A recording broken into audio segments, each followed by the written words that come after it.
assalamu alaikum wa rahmatullahi wa barakatuh. Ummatore wondaɓe nder groupe Entrasa on hofnama on yelanama hayruji ɗuɗɗi. On ɗo wondi be derɗirawo mon biyeteɗo Amadou Remis, communicateur Entrasa leddi este.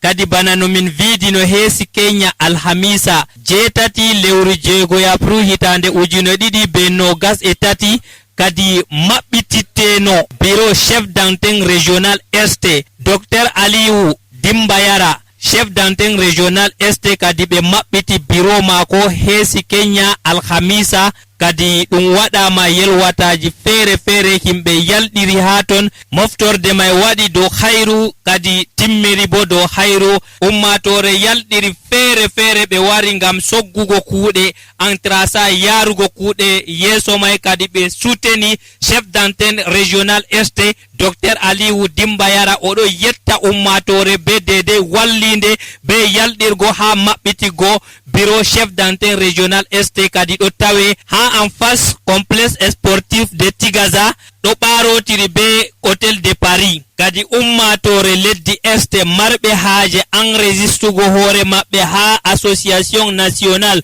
des tradis praticiens de santé du Cameroun je ɓe ɗo abréja Entrasa kadi on yalɗira ha antenne régional este ngam on mara ɗereji moɗon laɓɗi cahiɗi dedei ko larani haala kuuɗeji gargajiya ha lesdi meɗen Cameroun. Chef d'antenne régional este oɗo noto ha lambaji téléphone ɗi 695 18 06 85 ko bo mi wiya jeego capan jeenay e joyi sappo e jeetati kadi honde jeego capan jeetati e joyi kadi ɗo on woni lamba chef d'antenne régional este. Wassalamu alaikum wa rahmatullah.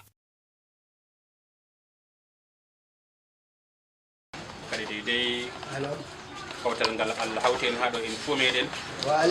min mayno banni no mayno ni yimɓe waran haɗo bakin ɗum cikani joyi ngam dalila wato ha en ko nafata en min mayno banni to amma kadi nde ɗum waɗama banni mi tabbitini fakkat ha nder ɓernde am kam en fuu meɗen ɗo en ɗum mari haaje kawtal hoore to nden ɗum mari haaje kawtal hoore kam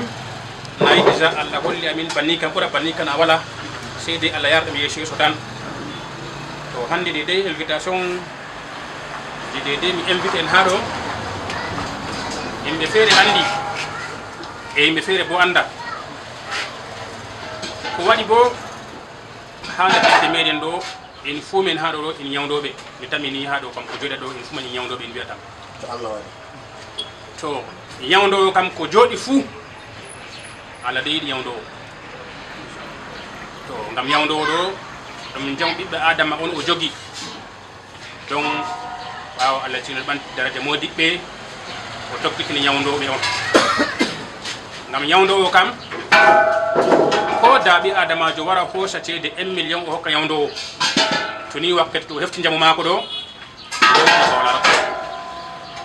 wato oɗo yiyani jamuji Allah hokkimo be sanaha on man ɗo on o ɓurti yerdugo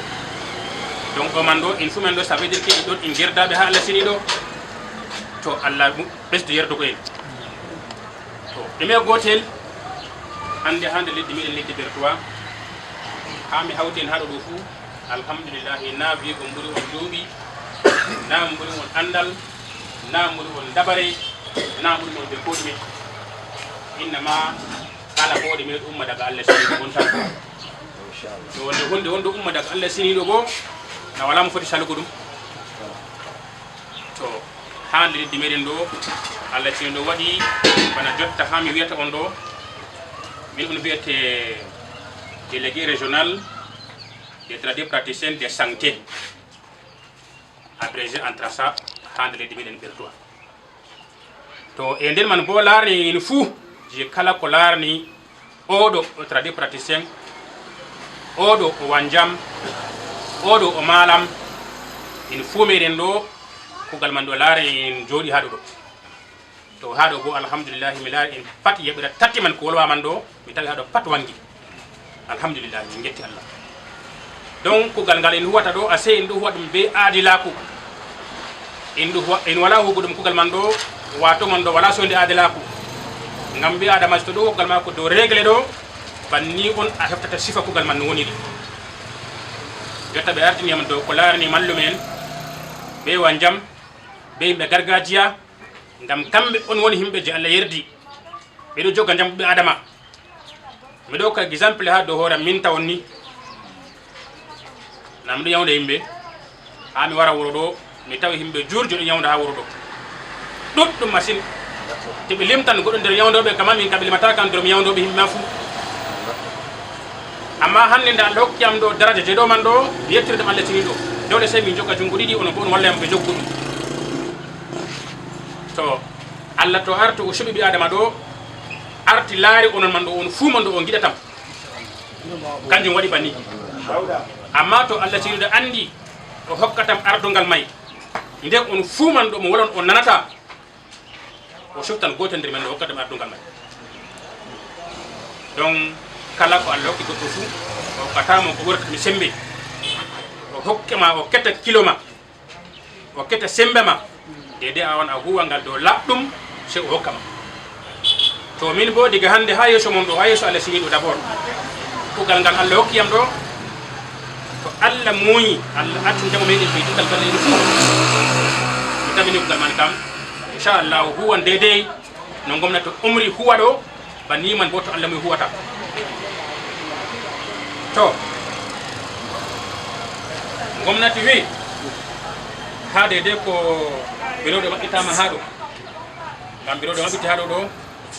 digani daga hunde en biya daga lesdi duniya do gaba ko yas leddi andi boutique do jotta boutique do bonaji am je men je kala ko hawta do fu do boutique do larani mon on yidi ma larani mon on gida ma larani mon larni en sey woddo laddum in hawta hore in wada sana hamedi ya do yeso nder gotel nder man tawon clandestin do bana vigo irin himbe fere be do wi'a be himbe lekki ngam kala ko awrata fu awada mashallah do ko anni tawon do ko awlo je goddo ngal je goddo kam kanko andi ko mako amma mo do wada mashallah do kugalam ngam min mi goddo lekki on wada mo do wada mashallah do man bo be resiyam ayan goddo fere hande o resi ko lekki ko do sodo lekki mako lekki man nafimo nafaymo mo sodi do jango loron ha mako ay to nafimo kanene o loran ne to loro tawaymo o loron bo tawata mo inandi go didi may malla lekki man do sarrimo o loran o tefa babal ha mbodi man ngati modo o loran hatun o tefta mbodi man o bara o waran bo tawata tan babal mere to ha gomnati ka o wido kambe on wi'ete clandestin himbe on jaye be cey hande jango yatabe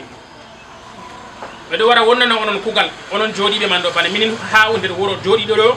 be do wara wonnana amin kugal inshallah nder men do gargajiya jodon nder men do in pat men himbe lekki wala goddo mabata boutique lekki jonta do hande berto do odon jodi hababal gotel o ratibi komay fudo andi mo jodi ratibi o de sippa o deba boro no gas bor sapantati capanjo nder gotel nder meden na wala to non bo ayata himbe warta man do be wara be kasal lekki bani ha kombi ma ade sippa lekki an ka be andi ma wala sottugo ade bana ka nder wuro asotata amma goddo do warno kasal lekki ha kombi ma ngam wori ma fewre wori ma dabaray wori ma be kodime afamina o wara o fewa himbe ngam nane ma jomira wodo shedani on mari haji fewowo amma Allah ka wala haji fewowo ha sedani kam al kasibu halal ha sedan amma ha ala tinu bonno fi al kasibu haram nabanina to ndin kam ndi sedan don mari haji fewre do kanjum wadi himbe lekki may fere warta kasale ha kombi ma do kasi jema ana jodo tungum o do de barabe heba hama ko nafata goddo o jabata awe mo adama tangile lekki ma sipan boro wala boridi o be ma kay mi manani mi sodda goddo fere to temere nay wala ko sesan moy ayana babal ma tawata goddo may amma an jadu joddo tum a wara tawa a yawnde hore ma do boro do jabata o soda lekki to kamɓe on wiyata clandestin ɗo gomnati ɗo ardin amin dow maɓɓe ɗo en sufta ɓe gotel gotel kamɓe on mauvais grain ha nder kugal meɗen mauvais grain ɗo kamɓe on mauvais grain ha nder kugal meɗen ɗo en sufta ɓe gotel gotel ko nder lungo ɓe goni nden bo ɓe wona bo en réglé e noyi to goɗɗo on wonan banni bo to worne banni kam nden kam se gomna anda mo laɗɗum tas noyi gomna andirta mo laɗɗum tas ɗo o arta o wara o hefta mi hefta mo min man ɗo on heftatamo tawon tomi heftimo gomna andi mo ngam ɗume waɗi ha mi heftamo tawon ɗo min man on woni gomna man resi ɗo bana fi komin woni guitto gomna may tomi heftimo ɗo gomna andi mo donc c'est à dire que kugal meɗen kam à partir de jonta ɗo ɗo en kawten hoore en dawriden en narren en yarɓen kugal meɗen ɓernde gotel accen gayandi accen ha sadaku accen wayanugo goɗɗo ngam hunde ɗo tomi wala ha am ɗo mi wi yow ha wane kanko mari to wayi humtaje mako ɗo alhamdulillah mi heɓan barjari amma mi wala noyi mi wara mi wima mi ɗum mari mi sayima mi jaɗi ngel ma na kay mi hokkima alayda banni donc nder meɗen ɗo en giɗi yimɓe hawta banni yewta fama ɗe on woni ko hawti en wato boliɗe man timmata amma mo timmitanenta mo boliɗe may ɗon a yi hunde wonte windama ha ɗerewol nga a woni ɓe hunduko heƴata amma kadi mo andi guite makko ɗo laara ɗo kanko warta wara timmitinna amin amma min kam ɗo wolabi hoore tawon to kono miɗo wolabi hoore bo ngam mi wodi saman wollugo on seɗɗa kanjum waɗi to nayi ko laarani masalan e yeɓre wanjam ɗo yimɓe on naane daga ko duniya jooɗi ha warugo jonta wanjam en ɓe andaɓe haalis duniya fuu ɓe andaɓe gaba ɓe andaɓe noori ɓe andaɓe ngam ce n'est pas facile abi adama a hoosa laɓi a nastin hande ɗo foɗodon ɓi adama a ya itta ñaw ha maako a sofo yonki maako wala mo heeɗi sey wanjam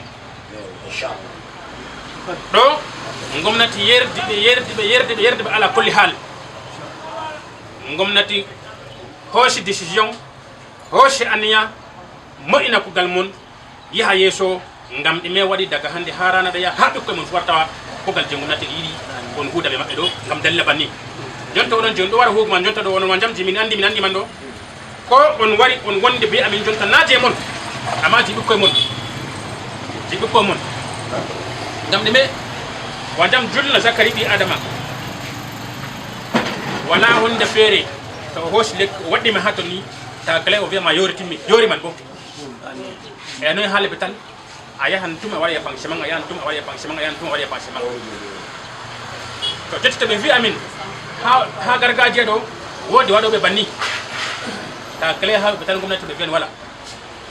ndeni kam yaake daka jaman hôpital man waray man samɗo ka moy on ɗo julna himɓe wanjam on daka jaman hôpital man waray ha wuro men sam haɗe duniya man fuu daka jaman annabo en ɗo wanjam on ɗo julna himɓe donc wanjam ɗo himɓe je mari daraja na hande dede ɗo no goɗo tindini haala probléme wanjam pat o tindinayi ngam himɓe on je wato allah yerdi ɓe ha daɗi tindinore ngam onon ɗo on ɗo jogui watuman ɗo jamɓiɓe adama kay na wi fu famɗi on faami donc gomna yiɗi haala mon ɓuuri sembe yeeso seɗɗa ɗo komi ɗon woɗo jonta ɗo ɗo yeeso seɗɗa won on nanata haala man belɗum man amma jonta kam ɗon bana seɗɗa bana ɗon weeli bana welayi amma ha on ande fakkat haala ɗo gonga nam ala ko fewre ala juttun balle ɓe ɗiɗi en famina nam e noyi yeɓere ko laarani heɓre modiɓɓe gam yeɓre ɓe en tatino yeɓre modiɓɓe ɗo nane man ɗo ko duniya man jooɗi allah tino ɗo wi ha nder alqur'anu to woodi ko sakli mon ɗo lortane alqur'anu be hadiseji annabijo sallallahu alayhi wa sallam ɓe kala ko daami on fuu on lortan alqur'anu be hadiseji annabijo on humtan haaje moɗon kadi ɓi adamajo mo humtanima haaje man ɓe inde allah kam na aɗo andi fakkat kankon ɗo ɓaɗaki bana wigo mallum o hosta bindirgol o winda hunde je o anda hunde man windama sey aya qur'anu nden fo woodi ñawji goɗɗi feere bi adamaji nyamata nyawman a dogga ha hospital abatana sarafu a waran ha gargajiya abatana sarafu a doggan ha wanjam abatana sarafu amma a doggan ha qur'anu be hadisi annabijo ha heftobe lawol may be liya be heftana masarru may donc wato modibe do ala ulama ko warasatul anbiya'i na nan diga fu hande wara bani bi Allah wibe kam do ron tan naboen ron to ko annaboen kam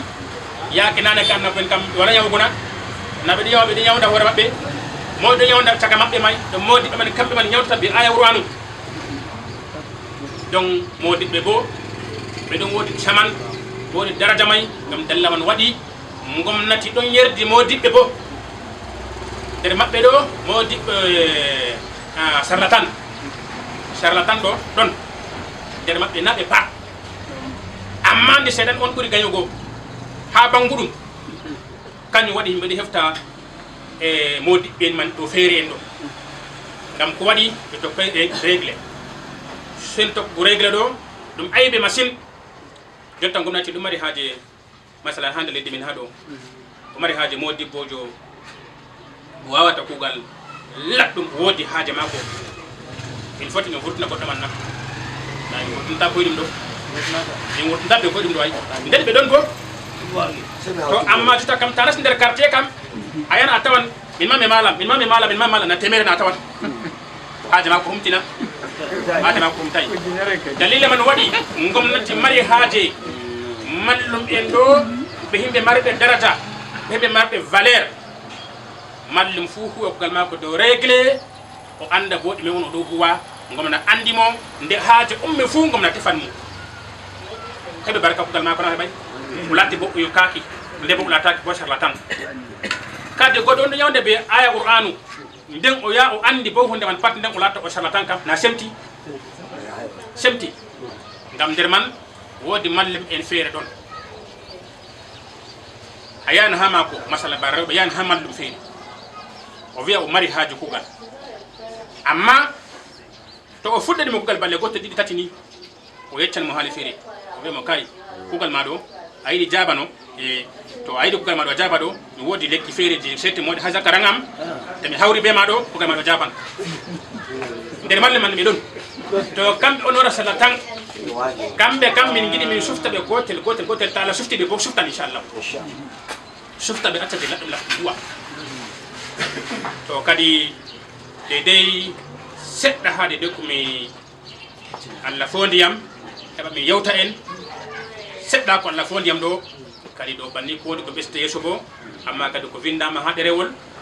on warta jangana en il faut in nana tawon den kadi bo ko wodi mara proportion bolide mako go en haday goddo wala position mako to ni kadi mashallah assalamu alaikum da mai magani da wanzami da kuma malami duk masana mu ɗaya ce ku zo mu haɗu mu shirya mu yi aiki mai kyau kuma shine farshidan in masu maganin gaba ɗaya mu ma kuma duk muna cikin su mu ma wanzamai da malamai duk mun goya mishi baya to abin da yake kuma da ya taɓa maganar wanzami din nan doktor ne blanc ba tare da ina takarda ba an dai ya gada tun kakansa tun uwarsa ubansa ya nuna masa sana'a wanzami aka ce wanzami ne ya cire yan wuya ya zo ya yi kaciya kai wanzami shi duk inda yake an dai gada yayi zai iya lissafa maka cuta da take jikin mutum akai yana guda uku akwai a nan gefe daya akwai a ciki saifa wanzami an ya gada ya sani duya za a nuna masa yadda zai yi magani wasu huda suke da wuta wasu kuma tsagawa suke ita saifa wasu kuma magani ne kawai suke badawa ba ba ka ba to yace yana son mu shirya mu zo mu goya mishi baya mu za mu ji daɗi su ma masu magani za su ji daɗi to hatta malamai kuma ya taɓo malamai ya ce akwai malamai abu magani ya gagari mai magani ya gagari wanzami. Ya ce kuma malamai warsatul anbiya su suka gadi annabawa. Duk abin da ya gagare ku ya ce ku shiga cikin Qur'ani za ku samu magani. Tsakanin Qur'ani da hadisi annabi Muhammadu sallallahu alaihi wasallama ya ce za a samu magani abu. Malami ya gagara, in ya gagari mutum mai magani ya gagare shi, mu wanda mai gagare malami yana warkar da mutum. To akwai malaman su ma masu batawa, kamar masu magani akwai masu batawa. Kamar su ma wanzaman za a tambaye ka abu, ka iya? Yace na iya, alhali kuma baka iya ba. Gaskiya wa kulka da murran ko ta ya zama mai ɗaci ne ya fi maɗaci, ka faɗi gaskiya abin da ka sani a cikin sana'arka. Ko ba ya ce ka faɗi gaskiya abin da ka sani, in ka iya ba ka yi, an baka iya ba akwai wanda ya iya haka nemo shi ya zo ya yi aikin. In yi ka nemo wanda ya iya ya zo ya yi aikin za ka samu rabon. Kar ka yi aikin da baka sani ba. Sai an ka sani tukuna, an baka sani ba cewa ni na sani, ni kuma ban sani ba, cewa ban sani ba shi ma wato ilimi ne, babban ilimi. Ban sani ba nan babban ilimi ne. Abin da baka sani ba, ka ce ban sani ba kawai, wato babban sani ne shi ma. Ba ba haka ba? Kun fahimta duk abin da ya mai da haka din nan, ita nake mai da. To haka masu magani ma yace gefe wasu ba su da takardan, ba su da komai, ɗebo wannan madaci ne, ɗebo wannan hankufa ce, ɗebo wannan hada, to ɗebo wannan kowanne ne ka hada sai ka ba mutum, in ya sha in ya mutu shikenan mutum ya bar gari kenan. Wa za a nemo yace za a nemo shi za a nemo. To haka wanzamai ma mu hada kai taimaki juna. Malamai ma haka yace akwai masu bata musu, su malaman na gaskiya akwai su, za su yi aiki saboda Allah lillahi wa rasulihi. Ka tambaye shi malami ya zanna ya karanta maka Qur'ani daga bakar hanasi saboda Allah da annabi ya karanta maka, in kai tawakkali kai imani a cikin zuciyarka bukatar ka tabiya. Ka ji ko an kai imani da Allah ya karanta maka Qur'ani daga bakar hanasi, duk abin da ka bashi in yi yadda ya karba wallahi bukata ka tabiya. Ba ba ka ba? To a kuma wasu malaman suna nan sai su bata musu, su ce kayya wannan ka bada kuɗi malami yayi maka karatun Qur'ani ai bidiya ne. Akwai malaman masu faɗan haka. A sai Qur'ani ka zanna a karanta maka ko ka karanta da kai ka ko kuma ku haɗu kamar yadda kuma ka haɗun nan mu zanna mu karanta Qur'ani daga bakar halasi sannan kuma a ce muna bidiya ce. Ina wannan kan bayyana ba bidiya bane. Allah ne saboda Allah muka yi muka roki wannan a cikin kafin ubangiji Allah ya biya mana bukata. Wannan ba bidiya bane. Ba ba haka ba? To su wannan malaman masu faɗa haka su suke bata malamai. Ba ba haka ba? To abinda malamin ya faɗa kenan. Bonjour à tous. Si nous sommes réunis ici là, c'est juste pour connaître la présence de notre autorité dans la ville. Quand on parle d'autorité, c'est quoi? On ne peut pas rester et travailler en tant que naturopathe, en tant que tradipraticien, on ne nous connaît pas. Si on est aujourd'hui ici, c'est pour que nous tous, nous devons connaître qui est notre chef et qui est naturopathe, qui est tradipraticien, afin d'être reconnu. Donc c'est d'abord l'association qui est appelée ADRASA. ADRASA, c'est une association nationale déjà reconnue dans les tradipraticiens du Cameroun en général, même du monde entier même. Donc celui que vous voyez, M. Ali Oudimba Bello, celui qu'on a nommé et qu'on a trouvé bon comme chef d'antenne qui peut nous diriger ici dans la région de l'Est. Et pourquoi il a ouvert un bureau? Le bureau là, c'est pour que tout le monde, ce n'est pas son bureau, hein, c'est le bureau de tous les tradipraticiens, tous les naturopathes. Ça veut dire quoi? Ça veut dire que toi, tu peux m'avoir un produit que tu connais, par exemple pour les yeux, et que quelqu'un vient chez toi, tu traites. Tu n'arrives pas à traiter les yeux, tu pars chez le chef, tu dis que le chef, j'ai besoin de quelqu'un qui connaît pour les yeux, parmi nos frères. On ouvre le cahier. Telle personne qui connaît faire pour les yeux, appelez-le qui vient donner son produit. C'est ton produit, c'est toi qui gagne. Tout le monde connaît traiter, non? Mais tu ne peux pas quand même dire que tu vas traiter toutes les maladies. Voilà, donc c'est pour que on doit connaître le chef d'antenne, nous-mêmes on doit se présenter, on doit connaître qui est qui.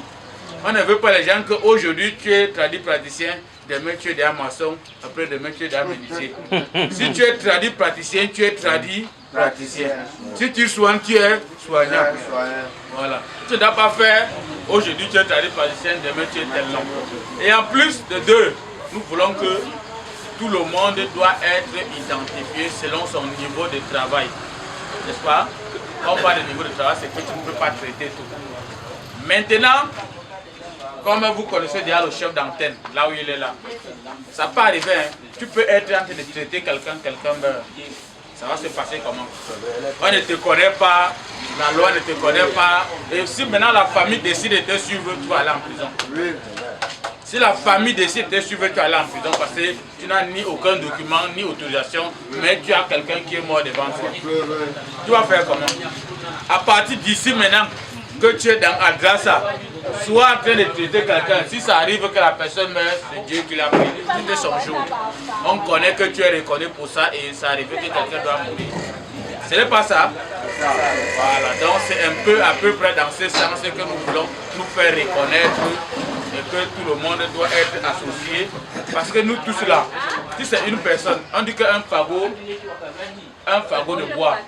Une personne ne peut pas être seule et il fait toute une population. C'est nous, la population, là, réunis là ensemble pour faire une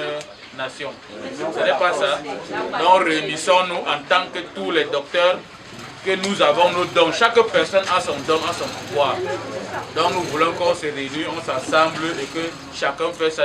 on amène un. Si je n'ai pas, je ne vais pas voir mon frère. Si mon frère n'a pas, il va voir son collègue. Au fur et à mesure, on a grandi et puis on devient unis. C'est un peu près dans ce sens que nous voulons. Non, tout va bien. Le reste, le secrétaire, il va terminer, il va clôturer. Je vais intervenir au dernier moment à l'ouverture solennelle du bureau d'antenne régionale Antrassa de l'Est. Antrassa est une association non seulement nationale mais internationale. Il a ses représentations au Nigeria, en Amérique, en Asie, en Europe, en Océanie et en Afrique et dans tous les pays d'Afrique. La politique d'Antrassa a été initiée par tous les chefs d'État d'Afrique. Tout à l'heure, le secrétaire général parlait d'une ratification du président de la République, son Excellence Paul Biya, président de la République du Cameroun, chef d'État. Les chefs d'État d'Afrique ont pris connaissance que la médecine conventionnelle, la pharmacie conventionnelle est tout simplement une tromperie de superpuissance pour arracher à l'Afrique les substances nutritives et des traitements que disposait l'Afrique depuis la création de l'homme, depuis Adam. Il est donc question maintenant de valoriser tous les détenteurs de plantes médicinales, tous les détenteurs du savoir ancestral, tous les praticiens marabouts et autres qui traitent dans les phénomènes paranormal et normal, de les valoriser et de mettre sur la scène internationale le produit qui sera, à travers les recherches scientifiques, c'est-à-dire l'Institut de recherche médicinale, qui sera breveté, qui sera protégé par l'Organisation africaine de la propriété intellectuelle, pour que cette personne, désormais, bénéficie des pourcentages de sa fabrication, qui sera un héritage jusqu'à l'éternité. Les plantes qui seront ignorées seront maintenant revalorisées, produites en quantité industrielle, pour que ce propriétaire en question peut exporter, peut transformer lui-même, peut créer son usine, et ainsi de suite. La pharmacie conventionnelle actuellement aura donc une concurrence atroce, celle de la pharmacopée. Il y aura des hôpitaux des médecins traditionnels désormais. Il y aura des hôpitaux de médecins traditionnels désormais. Et dans le cas contraire, il y aura des pavillons réservés dans les hôpitaux pour les médecins traditionnels. Il y aura la création de l'ordre national des médecins au Cameroun, des médecins traditionnels, pour vulgariser, pour faire la promotion de cette médecine désormais qui fait l'objet d'un changement, d'une structuration, d'une organisation, d'une harmonisation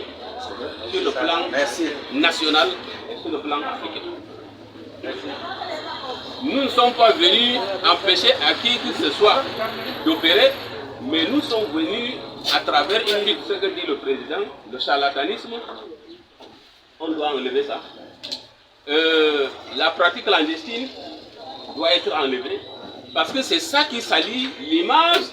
qui salit ou ternit l'image de la médecine traditionnelle.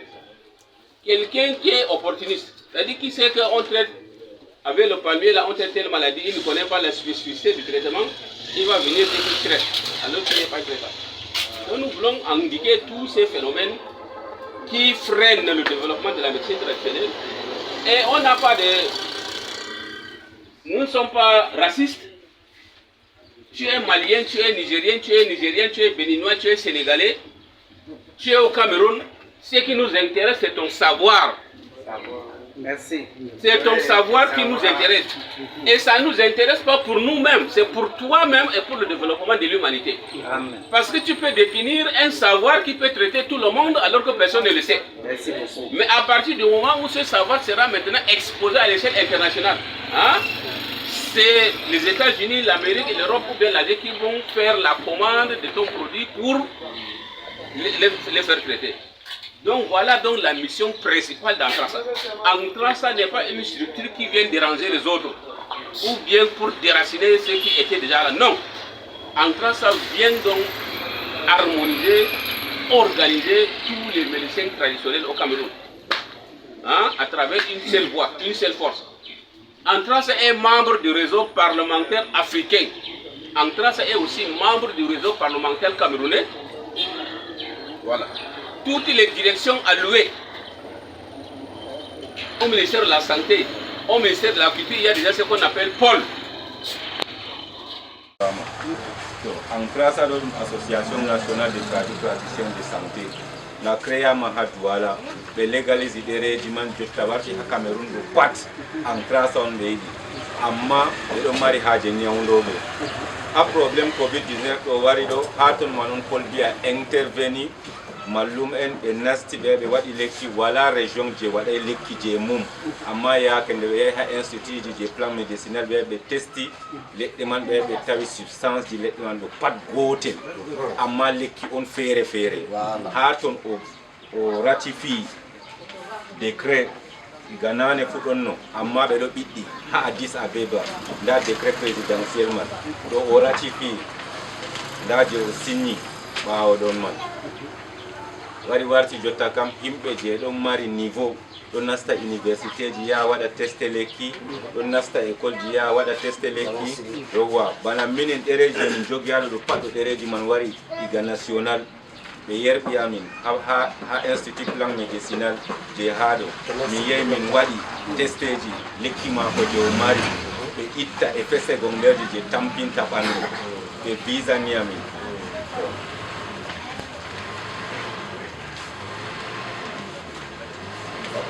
Délégué de la recherche scientifique au Emiami, min wadda lekki je o mari kanko nda ɗum visa maɓɓe on ha lesɗo ɗo bo ɗum signature docteur Aliou man nda visa je délégué de recherche scientifique man to banni on ɓe yiɗi jotta ko moye mo mari lekki ɗo waɗa ɗereji mum to waɗi ɗereji mum timmino to goɗɗo yiɗi ñawdugo ɗo par exemple goɗɗo ñawda hépatique ɗo ñawda typhoïde ɗo ñawda paludisme to goɗɗo wari yiɗi a ñawda ɗum ɗo wiya mo yahu hôpital a yaha waɗa examen a wadda rapport je examen ɗo min traitama malla par exemple diabète goɗɗo mari diabète no andira mari a yaha hôpital a yaha wadda ɓe teste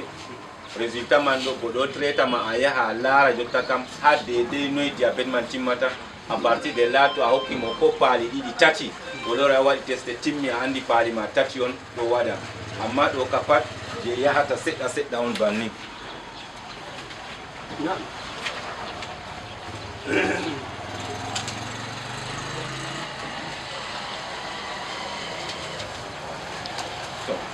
ga Yaoundé ɓe wi amin min yaha délégation ji gomna ha ɗo pat nda ɗo délégation de art et culture min windani ɓe min yarani ɓe hokki amin visa ɓe hokki amin accord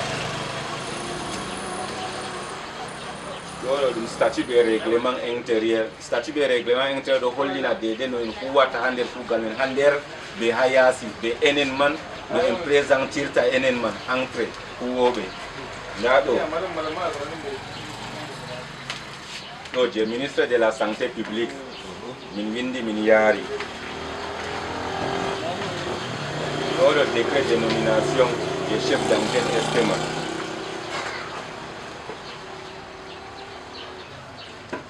nda ɗo je département je l'homme et Djerem Bertoaman en personne nda ɗo je délégation kujelo je département Yokaduma pat min yaari le procès verbal